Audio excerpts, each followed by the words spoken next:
Hello friends, तो आप लोग कैसे हैं? आई होप आप लोग अच्छे होंगे। तो आज हम फिर से आ गए नेक्स्ट वीडियो में। तो आज हमारा होगा मौर्य उत्तर एवं गुप्त पूर्व काल। जो इसका पीरियड था, टाइम पीरियड 185 ईसा पूर्व से 319 ईस्वी तक, इसमें ईस्वी तक चला गया। ठीक है, तो आज भी ऑब्जेक्टिव क्वेश्चन रहेगा, तो आप लोग ज़रूर ध्यान दीजिएगा। तो हो सके आप लोग बोलने की कोशिश कीजिए और पढ़िएगा आप लोग। तो चलिए हम अपना क्वेश्चन स्टार्ट करते हैं। चलिए, हमारा फर्स्ट क्वेश्चन हो जाएगा, अंतिम मौर्य सम्राट वीरदत्त की हत्या कर किसने शुंग वंश की स्थापना 185 ईसा पूर्व में किया था? तो किसने किया था? तो पुष्यमित्र ने किया था। तो हमारा ऑप्शन नंबर ए होगा, पुष्यमित्र। चलिए नेक्स्ट क्वेश्चन, पुष्यमित्र शुंग मौर्य सम्राट वीरदत्त की राजकीय सेना में किस पद पर आसीन था? किस पद पर आसीन था? तो वह सेनापति था। तो हमारा ऑप्शन नंबर ए हो जाएगा, सेनापति। चलिए नेक्स्ट क्वेश्चन, चलिए कण्व वंश का संस्थापक कौन था? कौन था? तो वासुदेव था। कौन था? वासुदेव। चलिए नेक्स्ट क्वेश्चन के साथ चलते हैं, आंध्र सातवाहन वंश का संस्थापक कौन था? तो सातवाहन वंश का संस्थापक था सिमुक। तो ऑप्शन नंबर ए होगा हमारा राइट आंसर। चलिए थोड़ा सा और जूम कर लेते हैं। चलिए नेक्स्ट क्वेश्चन चलते हैं, सातवाहनों ने पहले स्थानीय अधिकारियों के रूप में काम किया था, किसके अधीन किया था? तो मौर्यों के अधीन किया था। ऑप्शन नंबर बी, मौर्यों के अधीन किया था। चलिए नेक्स्ट क्वेश्चन के साथ चलते हैं, तो निम्नलिखित में से वह महानतम कुषाण नेता कौन था जो बौद्ध बन गया था? तो कौन था? तो हमारा राइट आंसर हो जाएगा सी, कनिष्क। कौन सा? कनिष्क। चलिए नेक्स्ट क्वेश्चन के साथ चलते हैं, कुषाण काल के दौरान मूर्ति कला की गंधार शैली निम्नलिखित में से किसका मिश्रण है? किसका मिश्रण है? तो इसका राइट आंसर होगा भारत ग्रीक शैली। Option number D, option number D, Bharat Greek शैली। चलिए नेक्स्ट क्वेश्चन, आप लोग हो सके तो साथ साथ में बोलिएगा। कनिष्क की राजधानी थी, कनिष्क की राजधानी कहाँ थी? तो हमारा राइट आंसर हो जाएगा ए, पुरुषपुर। कहाँ? पुरुषपुर। चलिए नेक्स्ट क्वेश्चन के साथ चलते हैं, चलिए पुरुषपुर निम्नलिखित में से किसका दूसरा नाम है? चलिए इसका ऑप्शन बताएं आप लोग। तो हमारा राइट आंसर हो जाएगा Peshawar. Option number C, Peshawar. चलिए नेक्स्ट, चरक किसके राज्य चिकित्सक थे? चरक किसके राज्य चिकित्सक थे? तो हमारा राइट आंसर हो जाएगा डी, कनिष्क के। किसके? कनिष्क के। चलिए नेक्स्ट क्वेश्चन, क्वेश्चन नंबर 11 हमारा देखिएगा, तक्षशिला के प्रसिद्ध स्थल होने का कारण था, क्यों था? क्योंकि हमारा राइट आंसर था गंधार कला। ऑप्शन नंबर सी, गंधार कला। चलिए नेक्स्ट क्वेश्चन, भारत में सर्वप्रथम स्वर्ण मुद्राएं किसने चलाई थी?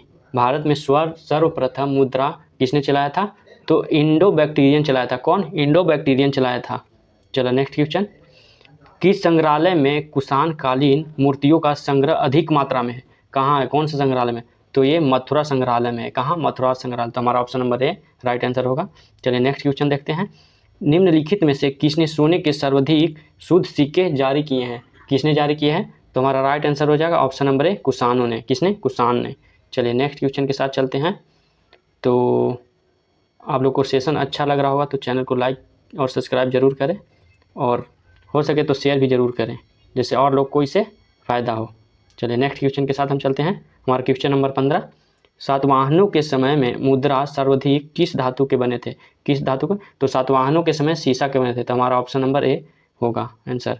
चलिए नेक्स्ट क्वेश्चन के साथ चलते हैं, तो हमारा नेक्स्ट क्वेश्चन है, निम्नलिखित में से कनिष्क के समकालीन कौन थे? समकालीन कौन थे? कनिष्क के समकालीन, तो उनके समय थे नागा अर्जुन, अश्वघोष व सुमित्र। तो ऑप्शन नंबर बी हमारा राइट आंसर। चलिए नेक्स्ट क्वेश्चन के साथ चलते हैं, तो क्वेश्चन नंबर 17 है, किस वंश के शासकों ने ब्राह्मणों एवं बौद्ध भिक्षुओं को कर मुक्त भूमि या गांव भूमि अनुदान देने की प्रथा आरंभ की? तो ये किसने किया था? तो ये सातवाहनों ने किया था। तो हमारा option number A right answer होगा। चलिए नेक्स्ट क्वेश्चन के साथ चलते हैं, भारतीय रंगमंच में यौनिका यानी पर्दा का शुभारंभ किसने किया? तो किसने किया? तो हमारा राइट आंसर होगा ऑप्शन नंबर सी, यूनानियों ने किया। किसने किया? यूनानियों ने किया। चलिए नेक्स्ट क्वेश्चन, भारतीयों के महान रेशम मार्ग किसने आरंभ करवाया? तो ये किसने आरंभ करवाया? तो हमारा राइट आंसर होगा कनिष्क। ऑप्शन नंबर ए, किसने? कनिष्क ने। चलिए नेक्स्ट क्वेश्चन के साथ चलते हैं, निम्नलिखित में से किसने बड़े पैमाने पर स्वर्ण मुद्राएं यानी सोने की मुहर चलाई थी? किसने चलाई थी? तो शुंगों ने चलाई थी। किसने चलाई थी? शुंगों ने। चलिए कुषाण शासकों ने चलाया था, कुषाण शासकों। ये राइट ऑप्शन नंबर सी होगा, कुषाणों ने, देखने में मिस्टेक हो गया। चलिए नेक्स्ट क्वेश्चन के साथ चलते हैं, चरक और नागा अर्जुन किसके दरबार की शोभा थे? किसकी दरबार की शोभा थे? तो हमारा राइट आंसर हो जाएगा ऑप्शन नंबर ए, कनिष्क। किसके? कनिष्क के दरबार की शोभा थे। चलिए नेक्स्ट क्वेश्चन। शक संवत का प्रारंभ किस सम्राट के शासन काल में 78 ईस्वी में हुआ था? किसमें हुआ था? तो हमारा राइट आंसर हो जाएगा ऑप्शन नंबर बी, कनिष्क के समय। किसके समय? कनिष्क के समय। चलिए नेक्स्ट। तक्षशिला विश्वविद्यालय स्थित है, ये कहाँ है? तो ये पाकिस्तान में है। कहाँ है? पाकिस्तान में। तो हमारा राइट आंसर ए हो जाएगा। चलिए नेक्स्ट क्वेश्चन के साथ चलते हैं। प्राचीन काल में कलिंग का महान शासक कौन था?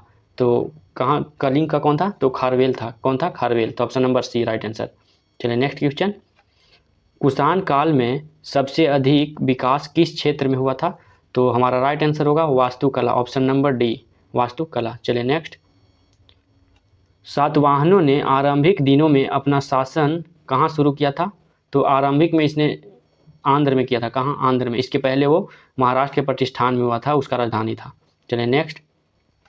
सातवाहन राज्य की राजधानी कहाँ थी? ये कहा गया प्रतिष्ठान, ऑप्शन नंबर बी, पैठण प्रतिष्ठान। चलिए नेक्स्ट क्वेश्चन के साथ चलते हैं। निम्नलिखित में से कौन सा अभिलेख कलिंग नरेश खारवेल से संबंधित है? तो कौन सा है? तो हमारा राइट आंसर होगा हाथी गुम्फा, ऑप्शन नंबर ए, हाथी गुम्फा। तो आप लोग जरूर साथ साथ बोलने से आप लोग को याद हो जाएगा। चलिए नेक्स्ट क्वेश्चन के साथ चलते हैं। किस सातवाहन नरेश ने गाथा सप्ती नामक महत्वपूर्ण कृति की रचना की? तो किसकी की? तो ऑप्शन नंबर सी, हाल। तो आप लोग जरूर देखिए, हर एक एग्जाम में ये इसमें से क्वेश्चन आते रहते हैं, एक दो क्वेश्चन हमेशा आते रहते हैं। चलिए इसी के साथ हम नेक्स्ट क्वेश्चन के ओर चलते हैं। चलिए तो हमारा क्वेश्चन नंबर हो जाएगा तीसवां। सातवाहन शासकों की राजकीय भाषा क्या थी? सातवाहन शासकों की राजकीय भाषा क्या थी? तो ऑप्शन नंबर बी, प्राकृतिक थी। कौन सा? प्राकृतिक। चलिए नेक्स्ट। निम्नलिखित राजवंशों पर विचार कीजिए, यानी इस पर विचार करना है। जैसे सबसे पहले कौन आया? तो पहले देखेंगे हमारा, हम ट्रिक क्या बताए थे? हसीन, मशूक, शाह। जो मगध पे राजवंशों ने शासन किया, 7 किया था। तो ये देखिए आप लोग, ह से हर्यक वंश, सी से शिशुनाग वंश, हसी, न से नंद वंश, म से मौर्य वंश, और सु से शुंग वंश, क से कन्न वंश, और सा से सातवाहन वंश। ठीक है, तो इसमें देखना है। तो पहले कौन सा हो जाएगा? पहले देखेंगे हसीन, मशूक, शाह। तो शुंग वंश पहले हो जाएगा, फिर क्या होगा? फिर सातवाहन, ठीक है, फिर गुप्त, फिर चोल। तो 3-1 पहले देखेंगे कौन सा ऑप्शन में है। तो 3-1 हमारा ऑप्शन नंबर डी में है। तो 3-1-2-4 हमारा right answer option number D. चलिए नेक्स्ट क्वेश्चन की ओर चलते हैं। हो सके आप लोग को अच्छे से समझ में आ रहा होगा। चलिए नेक्स्ट क्वेश्चन के साथ चलते हैं। मौर्य साम्राज्य के ध्वंस के पश्चात कई आक्रमणों ने की श्रृंखला रही। भारत पर सबसे पहले आक्रमण निम्नलिखित में से किसने किया? तो सबसे पहले भारत पर आक्रमण किसने किया? तो हमारा राइट आंसर होगा option number A, Bactrian Greek ने किया था। किसने किया था? बैक्टीरियन ग्रीक ने। चलिए नेक्स्ट, थोड़ा सा छोटा इसको कर देते हैं। चलिए आप लोग को दिख रहा होगा, इसमें दिया हुआ है सूची 1 को सूची 2 के साथ सुमिलित कीजिए और सूची में दिए गए कूट को प्रयोग करते हुए सही उत्तर चुनिए। तो हमें चुनना है। तो आप लोग को पिछले भी बार भी बताए थे, अशोक को क्या कहते हैं? अशोक के प्रियदर्शी, ठीक है।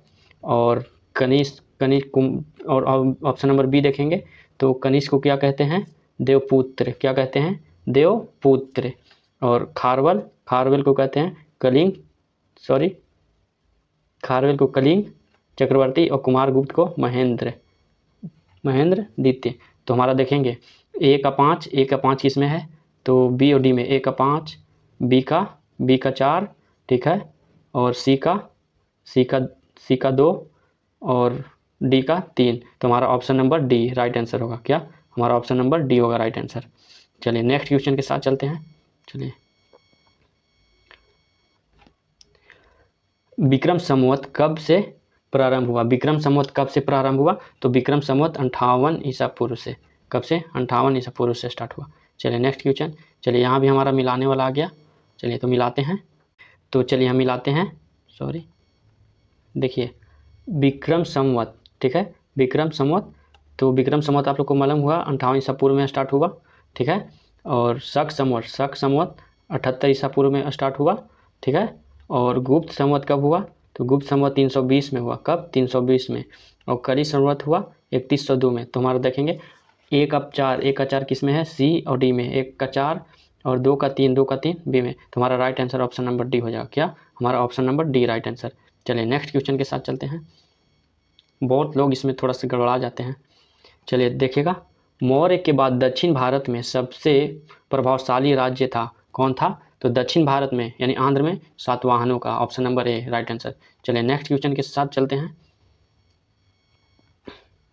बौद्ध के खड़ी प्रतिमा निम्न में से किस काल में बनाई गई थी?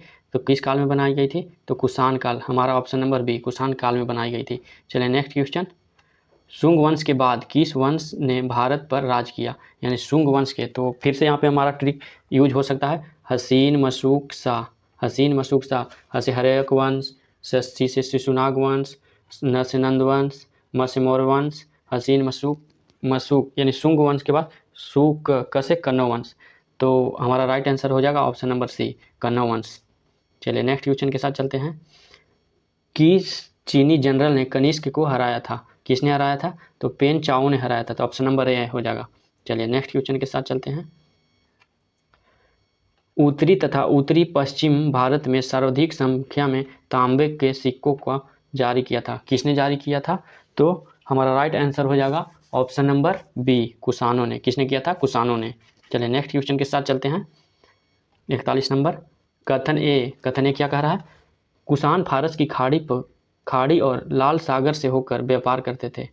ये बिल्कुल सही कह रहा है, करते थे। और कारण आर, उनकी सुसंगीत नौसेना उच्च कोटि की थी। नहीं, ये गलत है। तो हम देखेंगे एक सही और ए सही और आर गलत है। तो ऑप्शन किस में? ऑप्शन नंबर सी में, ए सही और आर गलत है। चलिए नेक्स्ट क्वेश्चन के साथ चलते हैं। जो कला शैली भारतीय और ग्रीक यूनानी शैली का सम्मिश्रण है उसे कहते हैं कि क्या कहते हैं? तो गंधार, हमारा ऑप्शन नंबर सी हो जाएगा राइट आंसर। चलिए नेक्स्ट क्वेश्चन के साथ चलते हैं। तो हमारा 42 क्वेश्चन कंप्लीट हो गया है। तो उम्मीद करते हैं आप लोग को सेशन अच्छा लग रहा होगा। चलिए नेक्स्ट हमारा क्वेश्चन नंबर 43 हो जाएगा। चलिए, कनिष्क बौद्ध धर्म की किस शाखा का अनुयायी था जिसका प्रसार उसके मध्य एशिया व सुदूर पूर्व में क्या था? तो हमारा महायान, किसने? Mahayana, option number C. चलिए नेक्स्ट क्वेश्चन के साथ चलते हैं। कनिष्क के शासन काल में सर्वाधिक महत्वपूर्ण घटना कौन सी थी? तो चतुर्थ बौद्ध संगीति हुई थी। कनिष्क के समय क्या? चतुर्थ बौद्ध संगीति हुई थी। ऑप्शन नंबर सी हमारा राइट आंसर होगा। ये मोस्ट VVI क्वेश्चन है। चलिए नेक्स्ट क्वेश्चन देखते हैं। प्राचीन भारत का महान व्याकरण पतंजलि किसके समकालीन था? तो पुष्यमित्र शुंग के समकालीन था। Option number D right answer. चलिए नेक्स्ट क्वेश्चन के साथ चलते हैं। सर्वप्रथम भारत में विशुद्ध संस्कृत भाषा में लंबा अभिलेख किस राजा द्वारा जारी किया गया था? किसके द्वारा किया गया था? तो शक राजा रुद्रदामन द्वारा किया गया था। तो ऑप्शन नंबर हमारा बी राइट आंसर हो जाएगा। चलिए नेक्स्ट क्वेश्चन के साथ चलते हैं। किस राजा के शासनकाल में ईसाई धर्म प्रचारक सेंट थॉमस भारत आया? तो किसके शासनकाल में आया था? तो हमारा गोंदो फिनर्स। तो option number C right answer. चलिए नेक्स्ट क्वेश्चन के साथ चलते हैं। किस कुषाण शासक ने सर्वप्रथम स्वर्ण मुद्राएं जारी किया था? कुषाण शासक ने सर्वप्रथम स्वर्ण मुद्राएं जारी किया था। तो हमारा राइट आंसर होगा कडफिसस द्वितीय। तो ऑप्शन नंबर बी। चलिए नेक्स्ट, किस वंश के शासकों ने छत्र प्रणाली का प्रयोग किया था? तो किसने किया था? तो शकों ने किया था। किसने किया था? शकों ने। चलिए नेक्स्ट, त्रतार मुक्तिदाता की उपाधि किस वंश के शासकों ने धारण किया था? तो ये शक ने किया था। किसने किया था? शकों ने किया था। चलिए नेक्स्ट, प्राचीन काल के भारत पर आक्रमण के संबंध में कौन सा सही कालानुक्रम है? तो हमारा राइट आंसर हो जाएगा यूनानी शक कुषाण। तो option number A right answer. चलिए नेक्स्ट क्वेश्चन के साथ चलते हैं। भारत में प्रथम बार सैनिक शासन व्यवहार में लाया गया। तो ये किसके द्वारा लाया गया था? ये हमें देखना है। तो हमारा राइट आंसर हो जाएगा ग्रीकों द्वारा। Option number A. क्या? ग्रीकों द्वारा। Option number A. चलिए नेक्स्ट क्वेश्चन। ईसा पूर्व दूसरी सदी के प्रारंभ में उत्तरी अफगानिस्तान में स्थापित भारत यूनानी राजा था। कौन था? तो हमारा राइट आंसर ऑप्शन नंबर ये हो जाएगा Bactria. Option number A Bactria. चलिए नेक्स्ट क्वेश्चन के साथ चलते हैं। चार धातुओं सोना, चांदी, तांबा एवं शीशा में बनने वाले सिक्कों को क्या कहा जाता था, तो कासा पार्न कहा जाता है, कासा पार्न। तो हमारा राइट आंसर डी हो जाएगा। चलिए नेक्स्ट क्वेश्चन के साथ चलते हैं। सर्वप्रथम रोम के साथ किन लोगों का व्यापार प्रारंभ हुआ था, तो हमारा राइट आंसर हो जाएगा तमिलों एवं चेरों का, तमिलों एवं चेरों का। तो option number B right answer. चलिए नेक्स्ट क्वेश्चन के साथ चलते हैं। मौर्य उत्तरकालीन प्रमुख बंदरगाहों में कौन असत्य है, कौन असत्य है, तो हमारा राइट आंसर हो जाएगा Cochin, option number D Cochin. चलिए नेक्स्ट, निम्नलिखित में से किस स्थान को पेरिप्लस ऑफ द इरिथियन सी में पोडुके नाम से संबोधित किया गया, तो किसे किया गया, तो अरिकामेडु को। तो option number B right answer. चलिए नेक्स्ट क्वेश्चन के साथ चलते हैं। मौर्य उत्तर काल में किसने भारत में हिंद यूनानी राज्य की स्थापना किया, तो किसने किया, तो हमारा राइट आंसर हो जाएगा ऑप्शन नंबर ए डर्मेट्रियस। किसने, डर्मेट्रियस। चलिए नेक्स्ट क्वेश्चन के साथ चलते हैं। निम्नलिखित में से किसने अपने जीवन के उत्तरार्ध में अपने पुत्र के हाथों में राज सत्ता सौंपकर बौद्ध भिक्षु हो गए, तो कौन हो गए, तो मिनांडर। हमारा राइट आंसर सी होगा, मिनांडर। चलिए क्वेश्चन नंबर 60, कुषाणों का संबंध था, किससे था, कुषाणों का संबंध किससे था, तो चीन के यूची जनजातियों से था। किससे, चीन के यूची जनजातियों से था। चलिए हमारा नेक्स्ट क्वेश्चन है 60, हमारा 60 क्वेश्चन कंप्लीट हो गया। तो हम नेक्स्ट देखते हैं। चलिए हमारा 61 नंबर क्वेश्चन आ गया। चलिए आप लोग जवाब जरूर दीजिएगा।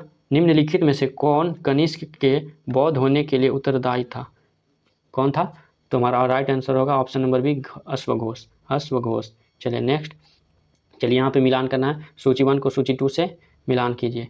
तो इंडो ग्रीक कहाँ का था, तो ये हिंद यौवन का था, सही है। शक कहाँ का था, सीथियस, ये भी सही है।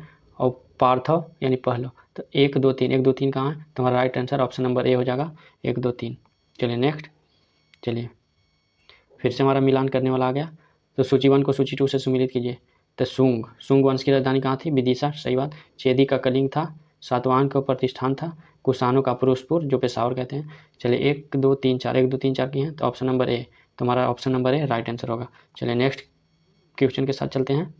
चलिए, रोमन साम्राज्य के अनुसरण पर किस वंश के शासकों ने कैसर सीजर की उपाधि ग्रहण की, किसने ग्रहण किया, तो हमारा राइट आंसर हो जाएगा कुषाण ने, कुषाण, ऑप्शन नंबर सी। चलिए नेक्स्ट, निम्नलिखित में से किसका निर्माण शुंग काल में हुआ, किसका शुंग काल में हुआ है, तो देखें भरहुत का स्तूप ये भी हुआ है, सांची स्तूप की वेदिका का तोरण द्वार ये भी हुआ है, भाजा स्तूप ये भी, यानी उपयुक्त में से सभी। तो ऑप्शन नंबर डी हमारा राइट आंसर हो जाएगा। चलिए नेक्स्ट क्वेश्चन के साथ चलते हैं। सातवाहन नरेश हाल ही में समकालीन जूनाढ़ के किस प्राकृत ग्रंथ की रचना की है, तो किसकी की है, तो हमारा बृहद कथा की है, तो option number A right answer हो जाएगा। चलिए नेक्स्ट क्वेश्चन क्या बोल रहा है, निम्नलिखित कथनों का विचार कीजिए, निम्नलिखित कथनों का विचार कीजिए। चलिए नेक्स्ट देखते हैं।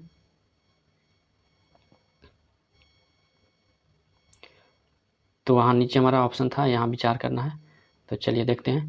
पहला, सातवाहन शासक बौद्ध पर अत्याचार करते थे, ये नहीं मैच खा रहा है। पुष्यमित्र शुंग बौद्ध को संरक्षक देते थे, ये भी नहीं।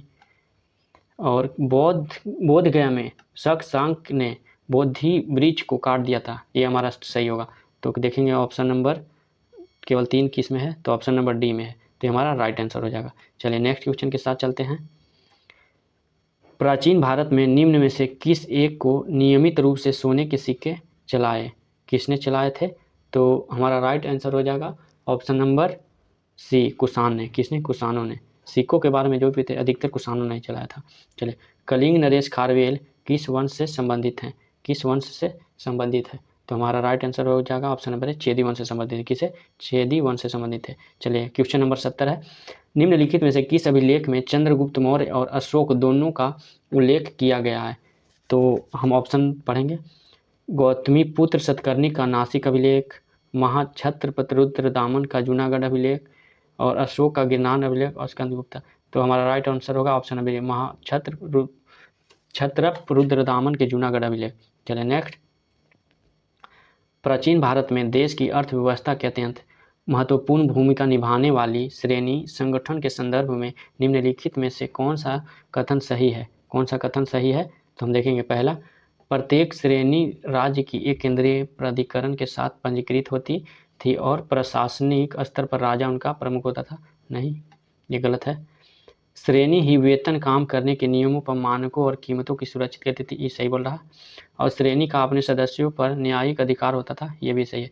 तो हमारा ऑप्शन नंबर 2 और 3 सही होगा। तो ऑप्शन नंबर 2 और 3 किस में है? तो ऑप्शन नंबर सी हमारा राइट आंसर होगा।